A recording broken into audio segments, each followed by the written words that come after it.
I guess I'll start. Walk us through that last week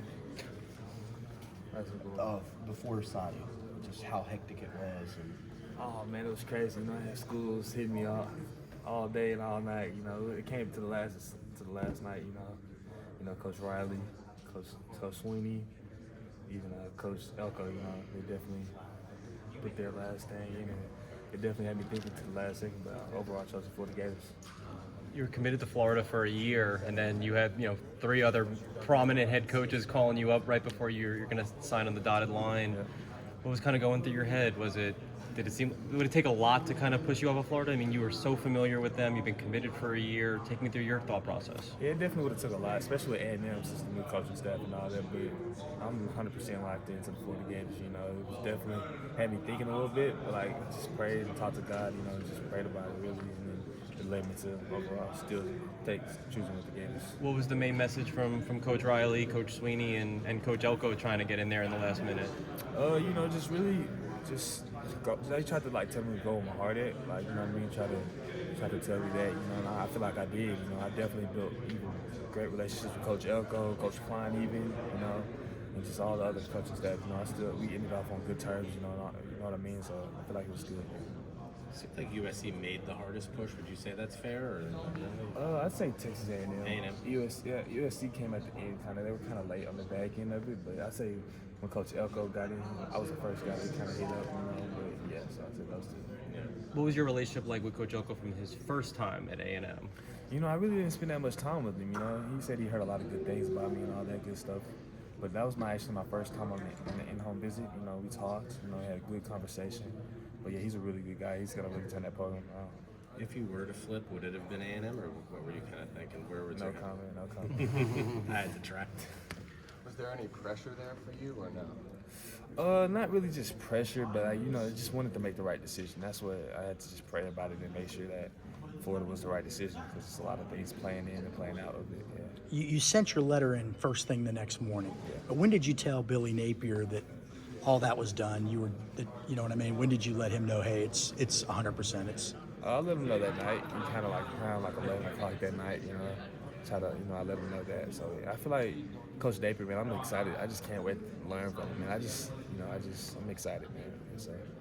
He went in home with you guys, I think, a week before signing day. What was that last in-home visit with Coach Napier like? That kind of, this is home, and even though you got all these phone calls coming late, like this is where you felt comfortable. I mean, it was amazing. It was kind of like it sealed the deal a little bit, but it was still like a little edging factor, But it definitely sealed the deal to me a little bit. So I say it was a great in-home visit. I was excited. Yeah. How much of the, I guess, negativity that was kind of around, the program in Florida the last week with Xavier flipping and, different guys leaving, I guess, maybe got in your head to think about it? Was that something that was maybe making you think USC or A&M? Yeah, most definitely, especially at A&M, my school's 30 minutes away from A&M. So all the teachers, coaches, principals, they all A&M diehard, So it's people all around the school telling me you should go to A&M, this and that, But at the end of the day, like I said, I just had to pray about it. I had to make the right decision for me, not for anybody else, for me. So I feel like the University of Florida was that.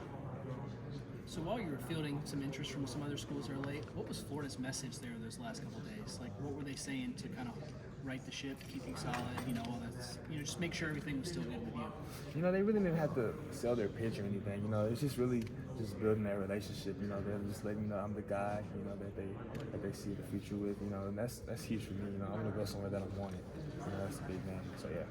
So the process is done. Is it a weight off your shoulders, relief? What are you kind of feeling now that everything's done? I'm just ready to get to work. That's big. I just want to become the best I can be.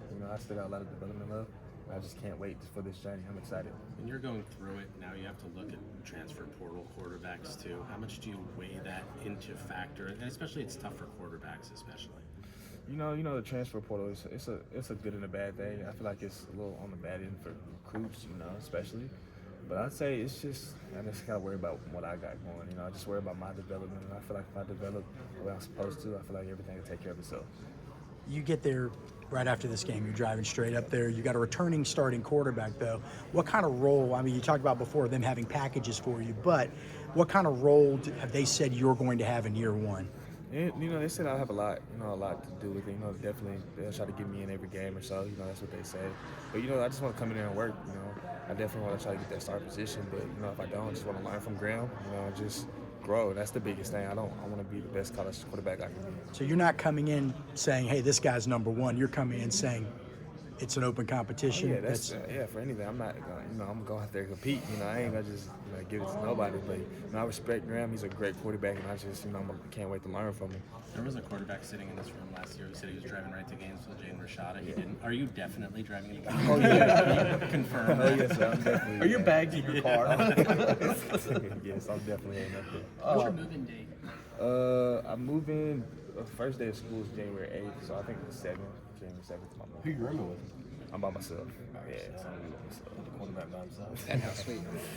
What, obviously when Lincoln Riley and those guys were calling, what was it though about Florida and Billy Napier that just, made you always kind of stay solid with them? Because I can see it. I see the plan, I see the vision, and like what he hasn't had a quarterback. He had different quarterbacks these past 2 years. So like, I liked what he did with Anthony Richardson, and I'm liking what he's doing with Graham Mertz. So I'm just excited to see how I fit into the offense and just how I can develop in it. When you were fielding calls from in meetings with these other schools, were current Florida commits or other commits and current players texting you? Were you hearing from the Eugene Wilsons of the world? Were you hearing from anyone? Not really about the recruiting thing, because I kind of kept it like on the down low a little bit. I just, I'm locked in. Like I was still locked in at the time. I just didn't want nothing going out that I was wavering to other schools, because that's when things could go bad for the class. So I kind of people really didn't text me a lot, but I text Eugene a lot. Just tell him I'm excited to get down there and work with him, and I can't wait to go down there and ball with him. You committed almost over a year ago. Did you ever think that, like, the final couple days before you actually signed, it would get so crazy and maybe you'd be second guessing yourself a little bit? Nah, I didn't think so, man. It's like, I guess it comes with it. I feel like everybody has. You just want to make the right decision. And like that was the biggest thing. I wanted to make sure I made the right decision. I feel like I'm at peace with it. Whatever happens. I'm here to learn and just grow from Coach Napier. 6-7, followed by 5-7. But you have a belief that the program's headed in the right direction. Why? What do you see? I see Coach Napier. I see like with the culture Coach Napier's trying to build. I feel like I've been in this type of situation before, like at my high school. For instance, like we weren't a winning program at all. Like I was the first D1 guy at my school. So I feel like I feel like I'm a program changer, to be honest. So I'm just here, to just learn, grow, and just learn how to be a college athlete. That's the biggest thing. Danny leaves with the key to the city. What do you need to improve from now until fall camp to be the starter? I would say I would just see when I get there. I really don't know what to expect. This is my first time.